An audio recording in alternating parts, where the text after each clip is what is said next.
Orang sudah nggak ada yang ngelawan, negara damai, mereka malah melawan, membunuh, bikin bom bunuh diri. Na'udzubillah. Suami menghormati istri dengan sebaik-baiknya, istri menghargai suami dengan sebaik-baiknya. Kalau diberi anak, anak diurus dengan sebaik-baiknya, diajarkan tentang seluruh kebaikan, termasuk cinta pada tanah air, itu adalah jihad. Dalam kesabaran itu ada pahala yang besar di sisi Allah. Innama yuwaffas sabiruna ajrahum bighairi hisab. Itu janji Allah dalam Al-Quran. Balasan bagi orang yang bersabar itu tidak terkira.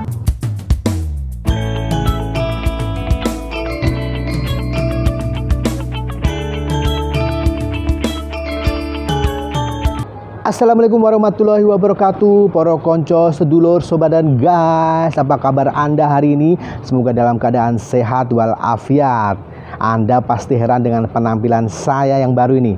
Biasanya saya menggunakan belangkon, namun sekarang saya menggunakan peci dan baju koko. Benar, ini adalah bulan suci Ramadan, bulan yang sangat ditunggu-tunggu untuk umat Islam.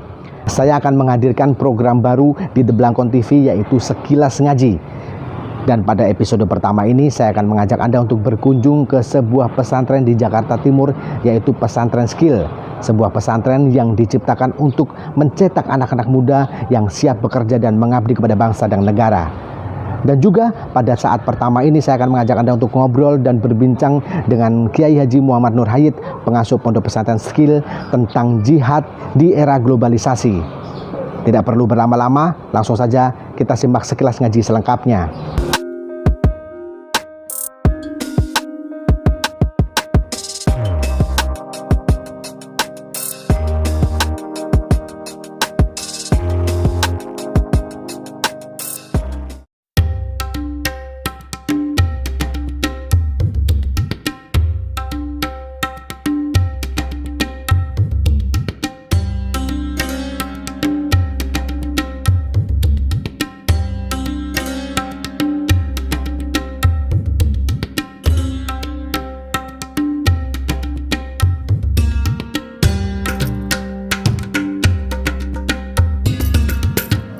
Nah, para konco, sekarang saya berada di Pesantren Skill di Jakarta.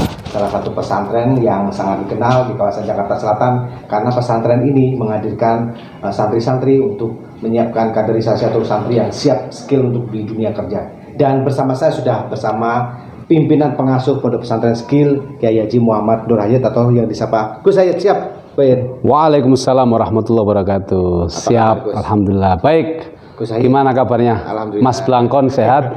Gus Hayit. Tapi hari ini nggak pakai belangkon. Iya, karena ini spesial untuk episode Ramadan, Gus Hayit. Ya, baik. Kebetulan saya ketemu dengan pakarnya, beliau ahlinya. Amin. Saya ingin tanya dulu nih, ya, pesantren ini tuh sebenarnya latar belakangnya diciptakan ini buat apa sih, Pak? Ya, pesantren itu kan lembaga pendidikan yang menyiapkan para santrinya untuk bisa memahami agama dengan baik dan benar. Jadi selain menyiapkan para santri untuk belajar agama dan akhlak, Pesantren Skill ini kita harapkan bisa membekali santri dengan keterampilan-keterampilan yang menjadikan para santri siap masuk dunia kerja dan dunia usaha. Maka Pesantren Skill punya visi dan misi serta jargon berakhlak mulia, memahami agama melalui jalur dan sanatnya, dan siap khidmah di masyarakat dengan kerja secara profesional untuk mendapatkan rizki yang penuh berkah. Itu Mas Blangkon. Para konco, berarti pesantren ini sebenarnya niatnya ke siap anak muda yang langsung tanding kerja ya? Persis. Jadi kalau hari ini kan semua pesantren itu sudah berjalan pada tracknya, menyiapkan para santri untuk belajar agama dengan baik, belajar akhlak dengan baik. Tetapi ada beberapa pesantren yang sudah sekaligus menyiapkan mereka dengan keterampilan, tapi sangat terbatas. Nah, khusus Pesantren Skill saya ini, kami menerima yang lulusan SMA, lulusan kuliah, karena asumsi kami mereka sudah pernah punya background di pesantren sebelumnya dan tinggal kami poles dari sisi skill dan keterampilannya. Kiai, ya, ini ngomongin Ramadan nih, Kiai. Ya. Ramadan ini kan hampir sama dengan Ramadan tahun lalu, Kiai. Betul. Apa sih sebenarnya, Kiai, arti Ramadan sekarang ini, Kiai, di saat kondisi seperti ini, ekonomi sulit, ya, ada pandemi, dan juga ada masalah-masalah kemarin yang tentang jihad yang salah kaprah sih, ya, Kiai. Ya. Jadi Ramadan itu adalah bulan yang diturunkan oleh Allah Subhanahu wa taala menjadi bulan paling istimewa untuk kita sebagai hambanya dan umatnya Rasulullah Sallallahu Alaihi Wasallam. Karena bulan Ramadan itu bulan istimewa, sampai begitu istimewanya Allah menurunkan satu malam yang nilainya lebih baik daripada 1000 bulan, yang disebut dengan malam Lailatul Qadar. Nah, karena begitu istimewanya bulan ini, kita tidak boleh mengerusak, mengotori dengan pandangan-pandangan yang menjadikan Ramadan menjadi tidak bernilai. Walaupun hari ini masih pandemi, mungkin sebagian merasa ekonomi sulit, jangan sampai merusak semangat ibadah di bulan suci Ramadan. Kenapa? Karena Ramadan itu hanya setahun sekali datang. Itu pun kalau kita masih diperkenankan bertemu. Makanya kita sejak bulan Rajab berdoa, Allahumma barik lana fi Rajab wa Sya'ban wa ballighna Ramadan. Ya Allah, berkailah hidup kami di bulan Rajab, berkailah hidup kami di bulan Sya'ban, sampaikan kami di bulan suci Ramadan. Untuk apa? Ibadah. Nah, kalau kita sudah sampai di bulan Ramadan, karena mungkin pendapatan menurun, karena masih pandemi, lalu nggak semangat, betapa ruginya kita. Nah, kalau kemudian dari situasi ini kita masih menghadapi kendala-kendala, bersabarlah. Karena dalam kesabaran itu ada pahala yang besar di sisi Allah. Innama yuwaffas sabiruna ajrahum bighairi hisab. Itu janji Allah dalam Al-Quran. Balasan bagi orang yang bersabar itu tidak terkira. Gitu Mas Blangkon. Nah, tapi ini kemarin kan ada yang sempat mencengangkan Indonesia nih Kiai tentang jihad. Bom ya. Takutnya nanti Ramadan itu orang berkesempatan untuk Muslim yang sangat milenial disalahgunakan untuk berjihad, ini mumpung Ramadan pahalanya besar, itu salah kaprah. Itu jelas sesat. Sesat dan lebih sesat. Jadi saya bilang sesat dan lebih sesat lagi. Kenapa saya bilang sesat? Berjihad dengan cara membunuh orang lain itu sudah salah. Sesat. Apalagi dilakukan di bulan suci Ramadan dengan asumsi pahalanya berlipat ganda, itu sesat, namanya lebih sesat lagi. Sudah sesat lebih sesat. Na'udzubillahi min dzalik. Maka perlu kita ngaji pada orang yang benar, Mas Blangkon. Nah, Mas Blangkon hari ini datang ke pesantren sudah benar. Karena kalau Mas Blangkon datangnya tidak ke pesantren, datangnya kepada orang yang salah, bisa jadi Mas Blangkon nanti diprofile, dicuci otak, brainwash, nanti jadi pengantin juga. Kan bisa bahaya. Makanya saya tepat nih datang Alhamdulillah ini ketemu dengan Kiai.